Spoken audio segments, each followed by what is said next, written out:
अस्सलाम वालेकुम स्टूडेंट्स। आज मैं एंडो के अंदर आपके साथ नेक्स्ट टॉपिक डिस्कस करूंगी जिसमें हम एड्रीनल ग्लैंड्स के बारे में बात करेंगे। ठीक है जी। एड्रीनल ग्लैंड्स जो हैं वो आपको पता है कहाँ होते हैं, किडनी के ऊपर होते हैं, इनका क्या रोल है, वो सारी चीज़ें आपको ऑलरेडी पता है। बहुत सारी फिजियोलॉजी वाली चीज़ें इसमें रिवाइज होंगी, सो मैं वो वीडियोज़ दे दूँगी, कोशिश करें कि उनको सुन लें क्योंकि उनसे चीज़ें बहुत क्लियर हो जाएंगी। ठीक है जी। सो बात करते हैं। सबसे पहले वही बात है सारी की सारी कि आपका जो हाइपोथैलेमस है, इस हाइपोथैलेमस में से क्या रिलीज़ होता है, कॉर्टिकोट्रोपिन रिलीजिंग फैक्टर रिलीज़ होता है। ठीक है। सो एड्रीनोकॉर्टिकोट्रोपिन रिलीजिंग हार्मोन होता है जो कि हाइपोथैलेमस से हाइपोथैलेमिक हाइपोफिजियल टोटल सिस्टम के थ्रू ट्रैवल करके आता है एंटीरियर पिट्यूटरी में। एंटीरियर पिट्यूटरी में यहाँ पे कॉर्टिकोट्रॉप्स होते हैं, उन कॉर्टिकोट्रॉप्स को वो स्टिमुलेट करता है और ये कॉर्टिकोट्रॉप आगे से क्या बनाते हैं, एड्रीनोकॉर्टिकोट्रोपिन हार्मोन बनाते हैं। एड्रीनोकॉर्टिकोट्रोपिक रिलीजिंग फैक्टर एड्रीनोकॉर्टिकोट्रोपिक हार्मोन बनाता है। ये जो एड्रीनोकॉर्टिकोट्रोपिक हार्मोन है ये किडनी के ऊपर होते हैं एड्रीनल मेड्यूलास। ठीक है। उन एड्रीनल मेड्यूला पे एक्ट करते हैं और वो जो एड्रीनल मेड्यूला है उसकी 3 लेयर्स होती हैं और उन 3 लेयर्स में से हमारे पास 3 हार्मोन रिलीज़ होंगे। ठीक है। कौन कौन सा हार्मोन रिलीज़ होता है,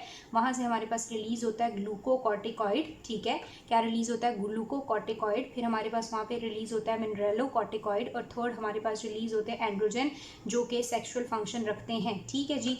तो हमारे पास क्या हुआ कि एड्रीनोकॉर्टिकोट्रोपिन रिलीजिंग हार्मोन आया हाइपोथैलेमस से, उसने एड्रीनोकॉर्टिकोट्रोपिक हार्मोन रिलीज़ कराया एंटीरियर पिट्यूटरी से जो कि एड्रीनल मेड्यूला पे एक्ट करेगा डिपेंडिंग अपॉन बॉडी कंडीशन। और एड्रीनल मेड्यूला से आगे क्या बनता है, ग्लूकोकॉर्टिकॉइड, मिनरेलोकॉर्टिकॉइड और एंड्रोजेंस बनता है। ठीक है। अब बारी बारी हम लोगों ने इन हार्मोन्स को भी डिस्कस करना है और ये भी डिस्कस करना है, स्पेशली इन दोनों को फोकस किया हुआ है बुक के अंदर कि ये दोनों जो हैं इनके एगनिस्ट और एंटागनिस्ट कौन है और वो किन सिचुएशंस में यूज़ होते हैं। ठीक है जी। सो जो कैडजन के अंदर उन्होंने इनकी क्लासिफिकेशन की हुई है वो क्लासिफिकेशन उन्होंने ऐसे ही की हुई है कि हमारे पास क्या है, ग्लूकोकॉर्टिकॉइड हैं और मिनरेलोकॉर्टिकॉइड हैं। सो हमने क्या करने हैं, ग्लूकोकॉर्टिकॉइड के एगनिस्ट भी पढ़ने हैं और एंटागनिस्ट भी पढ़ने हैं। ठीक है। एगनिस्ट भी पढ़ने हैं और एंटागनिस्ट भी पढ़ने हैं। इसी तरह जो मिनरेलोकॉर्टिकॉइड है हमने उसका एगनिस्ट भी डिस्कस करना है और एंटागनिस्ट भी डिस्कस करना है। तो हम लोगों ने ये सारी चीज़ें दोनों के एगनिस्ट और दोनों के एंटागनिस्ट भी देखने हैं, लेकिन उससे पहले हम थोड़ा सा डिस्कस करेंगे इंडिविजुअल क्लास के बारे में और इनके मैकेनिज्म ऑफ एक्शंस के बारे में कि कैसे काम करते हैं और अगर ये कम और ज़्यादा हो जाते हैं तो क्या मसले हैं और फिर उनको ट्रीट करने के लिए हम किस तरह एगनिस्ट और एंटागनिस्ट देंगे और उनसे हमें क्या बेनिफिट होगा। ठीक है जी। तो सबसे पहले हम बात करेंगे ग्लूकोकॉर्टिकॉइड्स की। सो ग्लूकोकॉर्टिकॉइड्स जो हैं वो बेसिकली क्या करते हैं, नाम से जैसे जाहिर हो रहा है, ये हमारे पास तब रिलीज़ होते हैं जब ग्लूकोज के लेवल्स बहुत कम हो जाते हैं। सो कम ग्लूकोज के रिस्पॉन्स में इन्होंने रिलीज़ होना है और इन्होंने किसी तरह से भी ग्लूकोज को बढ़ाने की कोशिश करनी है। ठीक है। क्या करना है, ग्लूकोज को बढ़ाने की कोशिश करनी है। अब होता ये है कि जो ग्लूकोकॉर्टिकॉइड है इसमें जो सबसे इंपॉर्टेंट है वो हमारे पास कॉर्टिसोल है। ठीक है। कॉर्टिसोल है, हाइड्रोक्सी कॉर्टिसोन भी हम इसे कहते हैं। ये जो कॉर्टिसोल है ये किस तरह से काम करता है, अगर हम इसके मैकेनिज्म ऑफ एक्शन के बारे में बात करें जिस तरह उन्होंने कैडजन के अंदर की हुई है, तो कहता है ये जो कॉर्टिसोल है इसके रिसेप्टर्स होते हैं इंट्रासेलुलरली, ये इंट्रासेलुलरली चला जाता है, अपने रिसेप्टर्स पे लगता है रिस्पॉन्स एलिमेंट में और फिर उसके थ्रू ये ट्रांसपोर्ट होता है न्यूक्लियस के अंदर। ठीक है। न्यूक्लियस के अंदर जब ये जाता है तो ये ट्रांसलेशन और ट्रांसक्रिप्शन को ऑल्टर करता है, डीएनए से मैसेंजर आरएनए बनाएगा और मैसेंजर आरएनए से प्रोटीन्स बनवाएगा और ये जो प्रोटीन्स हैं ये मल्टीपल फंक्शंस परफॉर्म करेंगी। अब ये मल्टीपल क्या फंक्शंस परफॉर्म करेंगे उनके बारे में हम बात करेंगे। सो ये क्या करता है, जीन्स को ऑल्टर करता है, ट्रांसक्रिप्शन ट्रांसलेशन को ऑल्टर करके प्रोटीन्स बनवाता है। ठीक है जी। अब बात करते हैं कि इसके जो ऑर्गन लेवल्स के ऊपर इफेक्ट्स आएंगे वो क्या इफेक्ट्स आएंगे। सबसे पहली बात तो ये है कि इसके लिए स्टिमुलस क्या था, ग्लूकोज जब कम होता है ना तो तब ये रिलीज़ होता है। तो इसका जो सबसे मेन इफेक्ट होता है वो ग्लूकोज मेटाबॉलिज्म के ऊपर होता है। ये ग्लूकोज के लेवल्स को बढ़ाने की कोशिश करता है। ग्लूकोज के लेवल्स को किस तरह से बढ़ाता है, आपको थोड़ा सा फिजियोलॉजी से पिछले साल से याद होगा, मैं वीडियो भी टैग कर देती हूँ ताकि आप लोग चीज़ों को अच्छी तरह रिवाइज कर सके। ये क्या करता है, एक तो ये लिवर से ग्लूकोज की रिलीज़ को बढ़ा देता है, यानी लिवर से जो ग्लूकोनियोजेनेसिस का प्रोसेस होता है लिवर में उसको बहुत ज़्यादा इन्हेंस कर देता है ताकि ज़्यादा से ज़्यादा ग्लूकोज बने। ठीक है। अमाइनो एसिड्स को यूज़ करके जब नॉन कार्बोहाइड्रेट सोर्स को यूज़ करके नया ग्लूकोज बनता है तो उस प्रोसेस को हम क्या कहते हैं, ग्लूकोनियोजेनेसिस। तो ये ग्लूकोनियोजेनेसिस के प्रोसेस को इन्हेंस कर देता है। साथ ही ग्लाइकोजन का ब्रेकडाउन भी स्टार्ट करा देता है ताकि ग्लाइकोजन भी टूटे और क्या रिलीज़ हो, ग्लूकोज रिलीज हो। और उसके अलावा जो ग्लूकोज अपटेक कर रहे होते हैं ना सेल्स ने, जो GLUT4 की मदद से ग्लूकोज सेल्स के अंदर जाता है तो ये उस ग्लूकोज यूटिलाइजेशन को भी इनहिबिट कर देता है। किस तरह से, GLUT4 और सिग्नलिंग मॉलिक्यूल को इनहिबिट कर देता है ताकि सेल जो है वो ग्लूकोज को यूज़ ना करे और ओवरऑल जो इफेक्ट हो वो हमारे पास ग्लूकोज का मेटाबॉलिज्म इन्हेंस हो। तो ग्लूकोज के ऊपर इसके क्या इफेक्ट होते हैं, ये उसको बढ़ाने की कोशिश करता है। ठीक है। सो ये ग्लूकोज की बात हो गई। दूसरी बात आती है इसकी प्रोटीन्स के ऊपर इसके क्या इफेक्ट होते हैं। तो फिजियो में हमने पढ़ा था यहाँ कैटजन के अंदर इन्होंने इतनी डिटेल में नहीं बताया, लेकिन पहले हमने पढ़ा हुआ कि प्रोटीन्स के ऊपर ना इसके एक एक्स्ट्रा हिपैटिक इफेक्ट भी होते हैं और हिपैटिक इफेक्ट भी होते हैं। अगर एक्स्ट्रा हिपैटिक की बात करेंगे तो कैटजन के अंदर लिखी हुई है कि बॉडी में हर जगह पे, ठीक है, टिश्यूज़ वगैरह में ये जो कॉर्टिसोल है ये क्या करता है, ये प्रोटीन का कैटाबॉलिज्म करता है, प्रोटीन का ब्रेक डाउन करता है। ठीक है, जब प्रोटीन को तोड़ेंगे तो प्रोटीन से रिलीज़ होते हैं अमाइनो एसिड, वो अमाइनो एसिड लिवर में जाएंगे और लिवर में उन्हीं अमाइनो एसिड से क्या बनेगा, ग्लूकोज बनेगा with the help of gluconeogenesis. ठीक है, लेकिन जब लिवर में बहुत सारे अमाइनो एसिड्स हैं, ग्लूकोज बनते हैं और कुछ अमाइनो एसिड्स जो हैं उनसे प्रोटीन्स बनना शुरू हो जाते हैं और वो प्रोटीन्स रिलीज हो जाते हैं कहाँ पे, ब्लड में। सो हिपैटिक लिवर के अंदर ये क्या करता है, हाई कंसंट्रेशन, हाई ब्रेकडाउन में प्रोटीन की सिंथेसिस भी करेगा और वो प्रोटीन प्लाज्मा में रिलीज कर दिए जाएंगे। अगर हम टिश्यू लेवल की बात करें तो बाकी तमाम टिश्यूज़ में ये प्रोटीन का ब्रेक डाउन करता है। ठीक है जी, प्रोटीन का ब्रेक डाउन करता है। उसके बाद अगर हम लिपिड की बात करेंगे तो लिपिड का भी ये ब्रेक डाउन करता है, क्योंकि लिपिड टूटेगा तो क्या रिलीज होंगे, फैटी एसिड रिलीज होंगे। फैटी एसिड से आगे हमारे पास क्या बनेगा, एसिटिक एसिड बनेगा और एसिटिक एसिड से आगे किस में एंटर करेगा, टीसीए में, और टीसीए से हम क्या हासिल करेंगे, एनर्जी हासिल करेंगे, क्योंकि एनर्जी, ग्लूकोज को एनर्जी के तौर पे यूज़ नहीं किया जा रहा, सो ये फैट का ब्रेक डाउन करेगा। फैट को तोड़ता है, प्रोटीन को तोड़ता है और ग्लूकोज को बनाता है। कुछ ज़्यादा अमाउंट में ये लिपिड की सिंथेसिस भी करता है। ठीक है, सो लिपिड का ब्रेकडाउन भी करता है, लेकिन सम हाउ वो कहता है कि लिपिड की सिंथेसिस को भी इन्हांस करता है। और जब लिपिड की सिंथेसिस इन्हांस होती है तो फैट डिपोजिशन ब्रेन बॉडी के स्पेसिफिक एरियाज़ में होती है। शोल्डर्स के ऊपर नहीं, कुछ लोगों के यहाँ पे इस तरह हम कहते हैं कंधों के ऊपर घड़े से बने हुए, शोल्डर्स में फैट डिपॉजिट होता है, चेहरे पे होता है, मून फेस टाइप होता है। ठीक है, तो ये इसके ऊपर जो है डिफरेंट मेटाबॉलिक इफेक्ट है। अब जो दो इंपॉर्टेंट इफेक्ट इसके हैं जो आपने याद भी रखने हैं, वो इंपॉर्टेंट इफेक्ट इसका ये है, एक तो ये इम्यूनो सप्रेसेंट है। ये क्या करता है, आपके इम्यून सिस्टम को सप्रेस करता है। तो इंपॉर्टेंट बात है कि ये इम्यूनो सप्रेसेंट है। अब ये इम्यूनो सप्रेसेंट किस तरह से है, जो आपकी टी सेल मेडिएटेड इम्यूनिटी होती है ना, सेल मेडिएटेड इम्यूनिटी, ये उस सेल मेडिएटेड इम्यूनिटी को ब्लॉक कर देता है। क्या कहते हैं, सेल मेडिएटेड इम्यूनिटी को ये ब्लॉक कर देता है। सो दैट्स वाई इसको हम हिमेटोलॉजिकल कैंसर्स जो होते हैं, लिम्फोटॉक्सिस जिनमें लिम्फोसाइट्स बहुत ज़्यादा बनते हैं, ल्यूकॉइड ट्यूमर्स वगैरह आप लोग पढ़ेंगे पैथो के अंदर, तो ये फिर लिम्फोटॉक्सिस में अच्छी चीज़ है ना, हम लिम्फोटॉक्सिस में ये देंगे और ये लिम्फोटॉक्सिस या लिम्फोसाइट्स की वजह से जो इम्यून रिस्पॉन्स होता है, immune mediated, cell mediated immunity होती है, उसको ब्लॉक करता है, सप्रेस करता है। दैट्स वाई इसको हम लिम्फॉइड ट्यूमर्स में, और तो इसका फ़ायदा ये है कि एक तो हम इसे ऐसे हिमेटोलॉजिकल ट्यूमर जिनमें लिम्फोसाइट्स की प्रोडक्शन बहुत ज़्यादा होती है उसमें हम यूज़ कर सकते हैं, क्योंकि ये उनको सप्रेस करता है। और दूसरा, जब हम किसी को भी ट्रांसप्लांट करते हैं, ठीक है, तो ट्रांसप्लांट में हम क्या करेंगे, हम इसी के एगनेस्ट देंगे ताकि ट्रांसप्लांट पेशेंट में कॉर्टिसोल जो है वो ज़्यादा हो, कॉर्टिकोस्टेरॉइड ज़्यादा हो और उसकी बॉडी में इम्यूनिटी इतनी ज़्यादा ना हो, immune response, cell mediated immune response ना हो, ट्रांसप्लांट रिजेक्शन ना हो। तो ये हमने इसका एक फार्माकोलॉजिकल यूज़ यहाँ पे देख लिया। नेक्स्ट इंपॉर्टेंट बात ये है, बहुत इंपॉर्टेंट बात ये है कि इसका एंटी इन्फ्लेमेटरी रोल है। आपको पता है कॉर्टिकोस्टेरॉइड जो है इन्फ्लेमेशन को सप्रेस करने में हेल्प करते हैं। अब ये इन्फ्लेमेशन को सप्रेस करने में किस तरह से हेल्प करते हैं, कैटजन में तो इतनी डिटेल इन्होंने नहीं लिखी, लेकिन हमें फिजियोलॉजी से पता है कि इन्फ्लेमेशन जब होती है तो किस तरह से होती है, परमिएबिलिटी इनहैंस होती है, फ्लो इंक्रीज होता है, यहाँ से लिम्फोसाइट रिलीज होते हैं। उसके अलावा न्यूट्रोफिल जब रिलीज होते हैं तो कीमोटैक्सिस होती है और वो फैगोसाइटोसिस जाके फैगोसाइटोसिस करते हैं, सारा कुछ करते हैं। तो जब हम स्टेरॉइड्स देते हैं या फिर नॉर्मली कॉर्टिकोस्टेरॉइड जो आपकी बॉडी में प्रोड्यूस होते हैं वो क्या करते हैं, वो तो इसकी परमिएबिलिटी को इन्हांस भी नहीं होने देते। दूसरी इंपॉर्टेंट बात यह है कि यहाँ से ना बहुत सारे मीडिएटर रिलीज होते हैं, जैसे इंटरल्यूकिन 1 हो गया, इंटरल्यूकिन 6 हो गया, ट्यूमर नेक्रोटिक फैक्टर हो गया। तो ये जो कॉर्टिकोस्टेरॉइड्स हैं, ये कॉर्टिकोस्टेरॉन जो हैं, कॉर्टिसोल है, ये इन इम्यून मीडिएटर के रिलीज़ को ब्लॉक कर देता है। ये मीडिएटर रिलीज़ नहीं होंगे तो ऑब्वियस सी बात है इन्फ्लेमेशन नहीं होगी। सो परमिएबिलिटी को भी ब्लॉक करता है, WBCs की मूवमेंट को भी ब्लॉक करता है ताकि वो ट्रांसमाइग्रेट होकर आए ही ना, और मीडिएटर के रिलीज़ को भी ब्लॉक करके इन्फ्लेमेशन को सप्रेस करता है। तो ये दूसरा इसका फार्माकोलॉजिकल सिग्निफिकेंस है कि इसको हम इन्फ्लेमेशन को सप्रेस करने के लिए भी देते हैं। ठीक है, इसका एंटी इन्फ्लेमेटरी रोल है। तो ये बात हो गई हमारे पास किसकी, इसकी नॉर्मल फंक्शंस की बात होगी, जिसको आपने अगर तेज़ी से याद रखना है तो ये कि ग्लूकोज को ज़्यादा करता है, प्रोटीन्स को ये कम करता है और लिपिड्स को ये कम भी करता है और ज़्यादा भी करता है, तोड़ता भी और बनाता भी है। उसके अलावा इम्यूनोसप्रेसिव रोल है इसका और एंटी इन्फ्लेमेटरी रोल है। उसके अलावा वो कहता है कि गैस्ट्रिक एसिड सिक्रीशन को भी इन्हांस करता है और अगर ये ज़्यादा अमाउंट में होगा तो ये आपको अल्सर्स वगैरह करा सकता है। और फीटल की लंग डेवलपमेंट के लिए भी आपने पढ़ा हुआ है कि ड्यूरिंग प्रेगनेंसी, लेबर से पहले जब फीटस की जो है वो लंग्स फुली नॉर्मल हो चुकी होती हैं और उसने अपनी अब रेस्पिरेशन वगैरह स्टार्ट करनी होती है, तो उस टाइम भी कॉर्टिसोल का बड़ा इंपॉर्टेंट रोल है। सो फीटल लंग डेवलपमेंट में भी ये इन्वॉल्व होता है। ठीक है, आप थोड़ी सी बात कर लेते हैं इसके फार्माकोकिनेटिक फीचर की, फिर फार्माकोलॉजी इसमें हम देखेंगे। इसमें वो कहता है कॉर्टिसोन है और इसकी जो इंपॉर्टेंट है वो हम इसको हाइड्रोक्सी कॉर्टिसोन भी कहते हैं। ठीक है, डेरिवेटिव हाइड्रोक्सी सी या हाइड्रोकॉर्टिसोन भी कहते हैं। हाइड्रोकॉर्टिसोन के बाद वो क्या कहता है कि इसका जो रिलीज़ होता है, जैसे आपको पता है कि रिलीज़ होता है हाइपोथैलेमस से कॉर्टिकोट्रोपिन रिलीजिंग हार्मोन। वो corticotropin releasing hormone interior pituitary पे एक्ट करता है और वहाँ से क्या रिलीज़ होता है, एड्रीनोकॉर्टिकोट्रोपिक हार्मोन। एड्रीनोकॉर्टिकोट्रोपिक हार्मोन इंटीरियर पिट्यूटरी पे एक्ट करता है और क्या रिलीज़ होता है, ग्लूकोकॉर्टिकॉइड। तो इसको कंट्रोल कर रहा होता है एड्रीनोकॉर्टिकोट्रोपिक हार्मोन जो कि रिलीज़ हुआ इंटीरियर पिट्यूटरी से, और उसको कंट्रोल करता है कॉर्टिकोट्रोपिक हार्मोन जो कि रिलीज़ होता है हाइपोथैलेमस से। दूसरी बात यह फार्माकोकिनेटिकली कि ये ओरली वेल एब्जॉर्ब है और 95% ये प्लाज्मा ग्लोबुलिन के साथ क्या करता है, बाइंड करता है।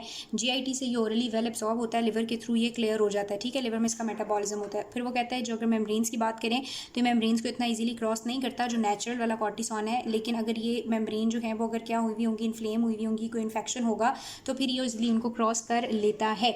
उसके बाद वो कहता है इसका कुछ स्मॉल सॉल्ट रिटेनिंग इफेक्ट भी होता है, ठीक है, ज़्यादा नहीं लेकिन सॉल्ट रिटेनिंग इफेक्ट भी होता है। और वो लोग जिन्हें कोई ट्यूमर है, ठीक है, जैसे कि उन्हें corticosteroid excess corticosteroid adrenal tumour है, यानी उनके एड्रीनल ग्लैंड में ऐसा ट्यूमर है जिसके रिस्पॉन्स में जो लेयर है ग्लूकोकॉर्टिकॉइड बनाने वाली बहुत ज़्यादा कॉर्टिकॉल बनाती है, तो कॉर्टिसोन बनाती है, तो उन लोगों में सॉल्ट रिटेंशन शुरू हो जाती है। जब सॉल्ट रिटेंशन होती है थोड़ी थोड़ी होते ज़्यादा हो जाती है तो उनमें क्या हो जाती है, हाइपरटेंशन हो जाती है, ठीक है जी।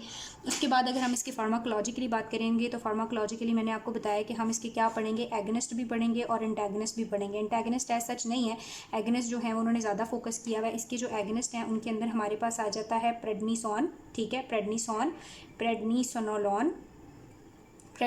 है और प्रेडनिसोनलोन है, ठीक है। उसके अलावा डेक्सामेथासोन है और ट्राईएमकीनलोन है, ठीक है, डेक्सामेथासोन और क्या है हमारे पास, ट्राईएमसीनलोन, ठीक है, एमकीनलोन या एमसीनलोन।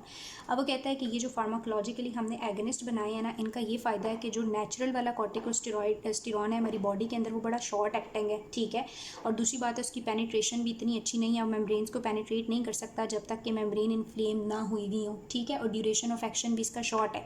तो ये जो हमने सिंथेटिक बनाई हैं इनका जो ड्यूरेशन ऑफ एक्शन है वो काफ़ी ज़्यादा लॉन्ग होता है, इनकी हाफ लाइफ भी ज़्यादा है और इनकी पेनिट्रेटिंग एबिलिटी भी बड़ी अच्छी है। स्पेशली उसने बात की हुई है हमारे पास बेक्लोमेथासोन की और ब्यूडिसमाइड वगैरह की, कहता है इनको मॉडिफाई किया गया और अस्थमा में हम इनको यूज़ करते हैं, नेज़ल पाथवे के थ्रू हम इन्हें देते हैं। लेकिन अच्छी बात यह है कि ये जो हम अस्थमा में यूज़ करते हैं ये शॉर्ट लिव है, ठीक है, बेक्लोमेथासोन जैसे हो गया तो ये हमारे पास क्या है, शॉर्ट लिव है। जब हम इन्हें क्या देते हैं, इन्हेलेशनल पाथवे के थ्रू देते हैं, ये इनहोल के अंदर चली जाती हैं और वहाँ पर जाके ये एक्ट करती हैं, वहाँ पे जाके एक्ट करती हैं।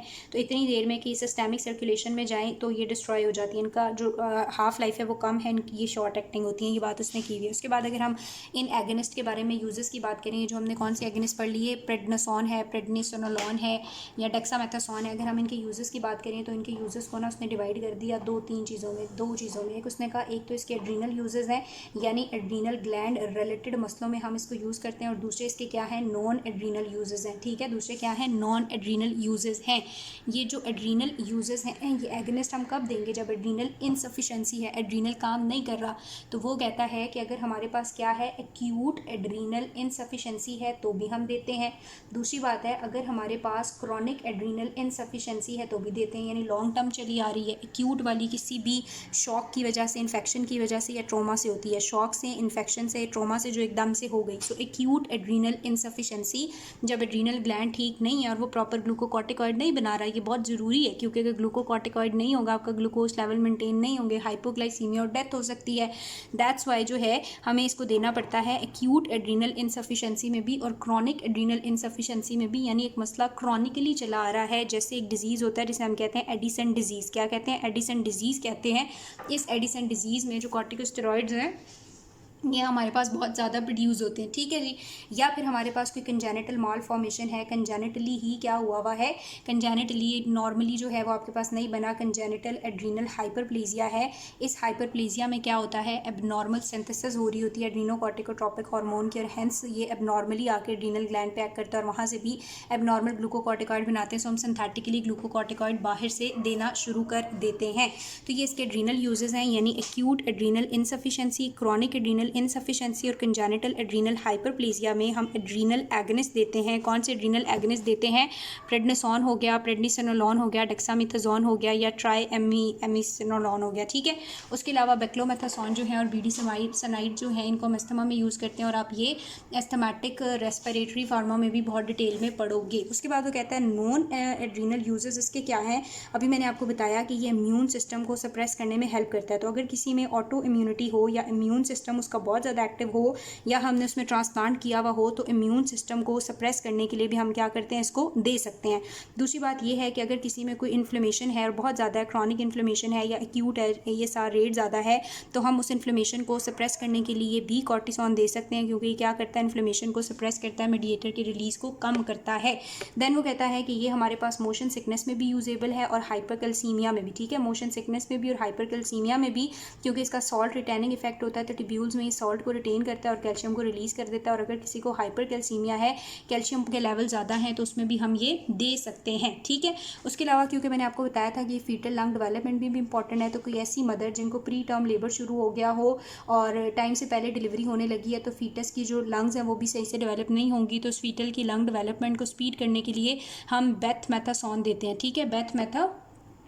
बेथमेथासोन देते हैं ताकि उसकी जो डेवलपमेंट है वो ठीक हो जाए। अगर प्रेगनेंसी है और प्री टर्म लेबर है तो उसके अंदर ये वाली ड्रग जो है वो एडवाइजेबल होती है, ठीक है। तो ये सारी की सारी बात होगी किसकी, एगनिस्ट की बात होगी। अब हम बात कर लेते हैं एंटागनिस्ट की। एंटागनिस्ट उसने बस बुक में आपका एक एक्सप्लेन किया है, कहता है जो ग्लूकोकॉर्टिकॉइड है इसके एंटागनिस्ट के तौर पर हम इसको किसको दे सकते हैं, मेफीप्रिस्टोन को, ठीक है। किसको दे सकते हैं, मेफीप्रिस्टोन को एंटागनिस्ट के तौर पे दे सकते हैं। और ये क्या करता है, इसको हम कब देते हैं, इसको हम देते हैं कुशिंग सिंड्रोम में। कुशिंग सिंड्रोम में अगर आपको पता हो तो एड्रीनल ग्लैंड का ट्यूमर होता है और उसमें हमारे पास जो है ऑटोइम्यून डिजीज़ होता है और उसमें मेरा ख्याल है बहुत ज़्यादा एड्रीनल हार्मोन जो है वो प्रोड्यूस हो रहे होते हैं। तो तब हम ये एंटागनिस्ट दे देंगे ताकि जो ग्लूकोकॉर्टिकॉइड्स हैं वो कम प्रोड्यूस हों, क्योंकि यार ग्लूकोकॉर्टिकॉइड बहुत ज़्यादा अच्छे नहीं है। एक बात शायद मैंने आपको बताना भूल गई हूँ कि जब ग्लूकोकॉर्टिकॉइड रिलीज़ होते हैं ना, तो ये बहुत ज़्यादा ग्लूकोज को रिटेन करते हैं, ग्लूकोज को यूज़ होने को ही नहीं देते। साथ ही साथ ना ये इंसुलिन की सिक्रीशन कराते हैं, इंसुलिन की सिक्रीशन स्टिमुलेट हो जाती है, लेकिन पता नहीं क्यों in the presence of glucocorticoid ये इंसुलिन ग्लूकोज पे एक्ट नहीं कर सकता। तो अगर कॉर्टिसोन बहुत ज़्यादा हुआ, बहुत ज़्यादा ग्लूकोकॉर्टिकॉइड हुआ, बहुत ज़्यादा ग्लूकोज रिटेन हुआ, लेकिन इस ग्लूकोज पे इंसुलिन एक्ट नहीं कर पा रहा, तो जब इंसुलिन ग्लूकोज पे एक्ट नहीं कर पाता तो उस टाइम हमारे पास क्या हो जाएगी, डायबिटीज़। और उसको हम क्या नाम देंगे, एड्रीनल डायबिटीज़। तो अगर हमारे पास ये एक्सेसिव होगा तो हम एंटागनिस्ट दे के इसको रोकेंगे, क्योंकि ये एड्रीनल डायबिटीज़ कर सकता है। और एक्सेसिव कब होता है, कुशिंग सिंड्रोम में, और कम कब होता है, एडिसन डिजीज़ में। एडिसन डिजीज़ में आपने इसके एगनिस्ट देने हैं, जबकि कुशिंग में इसके एंटागनिस्ट देने हैं, ठीक है जी। अच्छा, यहाँ तक हमारी बात हो गई किसकी, ग्लूकोकॉर्टिकॉइड की। और आपकी बुक में इतना ही एक्सप्लेन किया हुआ है, सो मैं भी ज़्यादा आपको नहीं लेके जाऊंगी। सेकंड चीज़ हमारे पास बात हुई है मिनरेलोकॉर्टिकॉइड की, ठीक है। मिनरेलोकॉर्टिकॉइड में जो सबसे ज़्यादा कॉमन है वो है हमारे पास एल्डोस्टेरॉन, ठीक है। और एल्डोस्टेरॉन आपको पता है, ज़्यादा बताने की ज़रूरत ही कोई नहीं है मुझे, हाइपरटेंशन में हमने बहुत ज़्यादा पढ़ा था। एल्डोस्टेरॉन जब रिलीज़ होता है तो ये जाता है और किडनी के ऊपर एक्ट करता है, टिब्यूल्स के ऊपर, और वहाँ से क्या बढ़ा देता है, सोडियम रीएब्जॉर्प्शन बढ़ा देता है। जब सोडियम बढ़ता है तो वाटर रीएब्जॉर्प्शन भी बढ़ती है, और जब वाटर रीएब्जॉर्प्शन बढ़ती है तो हमारे पास क्या बढ़ जाता है, ब्लड वॉल्यूम बढ़ जाता है। और हैंस हम इसको क्या करते हैं, यूज़ करते हैं, इसको हम यूज़ कर सकते हैं जब आपको हाइपोवॉलेमिक शॉक वगैरह हुआ हो, और हमें इसकी ज़रूरत नहीं है अगर पेशेंट को हाइपरटेंशन है, ठीक है। सो एल्डोस्टेरॉन जो है वो इसका मैकेनिज्म ऑफ एक्शन क्या है, ये सोडियम रिटेंशन करता है, ये वाटर रिटेंशन करता है, और वाटर रिटेंशन करके ये आपके ब्लड वॉल्यूम को बढ़ा देता है। अब अगर हम इसकी फार्माकोलॉजिकल एस्पेक्ट को अप्लाई करें तो आप लोग ही मुझे बता सकते हो कि इसका एगनिस्ट जो है वो हमें कब देना चाहिए और उसका एंटागनिस्ट हमें कब देना चाहिए। अगर हम वॉल्यूम बढ़ाना चाहते हैं, वॉल्यूम को हम कब बढ़ाना चाहते हैं, अगर कोई हेमरेज का पेशेंट है, कोई ट्रोमा का पेशेंट है, किसी को बहुत ज़्यादा एक्सेसिव ब्लीडिंग हो चुकी हुई है, या फिर हाइपोवॉलेमिक शॉक है यानी वॉल्यूम कम है, तो उस कंडीशन में हम एल्डोस्टेरॉन एगनिस्ट देंगे ताकि एल्डोस्टेरॉन जो है वो उसके लेवल्स ज़्यादा हो जाएं, ठीक है। और अगर हमारे पास पेशेंट का वॉल्यूम ऑलरेडी हाई है, जिसकी एग्जांपल हमने बहुत ज़्यादा पढ़ी, हाइपरटेंशन है, तो उस टाइम हम एंटागनिस्ट पढ़ा था ना, एंजियोटेंसिन एंटागनिस्ट भी देते हैं और एल्डोस्टेरॉन एंटागनिस्ट भी, ताकि एल्डोस्टेरॉन जो है वो सोडियम रिटेंशन ना करे। तो हाइपरटेंशन में हम इसका एंटागनिस्ट देंगे ताकि रिटेंशन ना हो और ज़्यादा से ज़्यादा डायूरेसिस हो, यूरिन के अंदर ये एक्सक्रीट हो। एगनिस्ट के अंदर जो एग्जांपल आपकी बुक में दी हुई है वो दी हुई है फ्लूड्रोकॉर्टिसोन की, ठीक है। और एंटागनिस्ट में तो हमने पढ़ा हुआ है ना स्पाइरिनोलेक्टोन वगैरह, ठीक है। स्पाइरिनोलेक्टोन क्या हो गए, एंटागनिस्ट हो गए। तो ये वाली सिंपल सी बात थी, इसमें तो कोई ज़रूरत इतनी भी नहीं थी। और एक बात वो ये कह रहा है कि एक तो आपने एगनिस्ट और एंटागनिस्ट दे दिए दोनों के, एक चीज़ हम ये भी कर सकते हैं, हम सिंथेसिस इनहिबिटर्स भी दे सकते हैं। ये सिंथेसिस इनहिबिटर दे के हम एल्डोस्टेरॉन की सिंथेसिस होने ही नहीं देंगे। एल्डोस्टेरॉन हो गया ग्लूकोकॉर्टिकॉइड है। अब अगर आपको थोड़ी सी बायोकेमिस्ट्री याद है तो आपको पता है कि सबसे पहले आपके पास वो कोलेस्ट्रॉल होता है, ठीक है। वो कोलेस्ट्रॉल जो है वो पता नहीं प्रेग्निनोलॉन में कन्वर्ट होता है और प्रेग्निनोलॉन आगे प्रोजेस्टेरॉन में कन्वर्ट होता है। ये प्रोजेस्टेरॉन जो है 11 अल्फा हाइड्रोक्सीलेज और बीटा हाइड्रोक्सीलेज की प्रेजेंस में दो पाथवेज में जाता है। एक तरफ ग्लूकोकॉर्टिकॉइड बनते हैं और एक तरफ हमारे पास क्या बनते हैं, एल्डोस्टेरॉन बनता है, यानी मिनरलोकॉर्टिकॉइड चलते हैं। और फिर तीसरा पाथवे भी होता है जिससे पहले एस्ट्रोजन, एस्ट्राडायोल और एरोमेटेज की प्रेजेंस से आगे क्या बन जाता है हमारे पास, टेस्टोस्टेरॉन और टेस्टोस्टेरॉन और एस्ट्रोजन यानी कि एंड्रोजेंस बनते हैं। तो ये पाथवे था, तो हम क्या कर सकते हैं, इस पाथवे को इनहिबिट कर सकते हैं। पहले तो हमने क्या किया, इनके एगनिस्ट और एंटागनिस्ट दे दी, और एक चॉइस ये भी है कि हम इसकी सिंथेसिस को इनहिबिट कर दें। सो सिंथेसिस को इनहिबिट करने के लिए कैटजन के अंदर बताता है कि हम 4 चीज़ें यूज़ कर सकते हैं, 4 तरह की ड्रग यूज़ कर सकते हैं। सबसे पहले हम यूज़ कर सकते हैं कीटोकोनाजोल, ठीक है। कीटोकोनाजोल अगर अभी आप लोगों को याद हो तो हमने बहुत पीछे ही पढ़ी है, एंटी फंगल ड्रग होती है, ठीक है। तो कीटोकोनाजोल क्या करती है, P450 को इनहिबिट कर देती है। जब ये P450 को इनहिबिट कर देती है तो ये एंजाइम है जो सिंथेसिस में चाहिए, सो P450 नहीं होगा तो कॉर्टिकोस्टेरॉइड सिंथेसाइज नहीं होंगे। और इसको आप किस में यूज़ कर सकते हो, बहुत सारे कार्सिनोमास में हम इसको दे सकते हैं। उसके अलावा हेयर सूटिज्म है या ब्रेस्ट कैंसर है, उन कंडीशंस में हम देते हैं, हम P450 को इनहिबिट करते हैं और यूँ हमारे पास कॉर्टिकोस्टेरॉइड जो हैं, जो एल्डोस्टेरॉन है या फिर कॉर्टिसोन है, इनकी सिक्रीशंस भी इनहिबिट हो जाती हैं। दूसरी बात है अमाइनो ग्लूथाथाइमाइड भी दे सकते हैं हम, अमाइनो ग्लूथाथाइमाइड भी दे सकते हैं। ये क्या करती हैं, ये हमारे पास ये जो कोलेस्ट्रॉल की कन्वर्जन है ना प्रेग्निनोलॉन में, इस कन्वर्जन को ये अमाइनो ग्लूथाथाइन जो है वो ब्लॉक कर देती हैं। सो हमारे पास कोलेस्ट्रॉल प्रेग्निनोलॉन और दहेंस प्रोजेस्टेरॉन में कन्वर्ट नहीं होगा, स्टेरॉइड की सिंथेसिस नहीं होगी, और इसको हम यूज़ कर सकते हैं कैंसर्स वगैरह में। देन हमारे पास वो कहता है थर्ड ड्रग जो है जिससे वजह से हम सिंथेसिस इनहिबिट करते हैं वो है मेटिरोपॉन, ठीक है। मेटिरोपॉन जो है इसको भी हम सिंथेसिस इनहिबिटर के तौर पे यूज़ कर सकते हैं। और ये मेटिरोपॉन क्या करती है, ये इनहिबिट कर देती है एबनॉर्मल सिंथेसिस कॉर्टिसोल की, नॉर्मल सिंथेसिस कॉर्टिसोल की, लेकिन ये उसके प्रिकर्सर्स को इनहिबिट नहीं करती। सो इसको हम सिर्फ डायग्नोस्टिक पर्पज़ के लिए यूज़ करते हैं, थेराप्यूटिकली हम इसको यूज़ नहीं कर सकते। और एंड पे हमारे पास आ जाती है इटियोमेट, ठीक है। ये जो इटियोमेट है, इटियोमेडेट है, ये क्या करती है, इटियोमेडेट जो है इनहिबिट करती है 11 बीटा हाइड्रोक्सीलेज को। और 11 बीटा हाइड्रोक्सीलेज बड़ा इंपॉर्टेंट एंजाइम है सिंथेसिस का।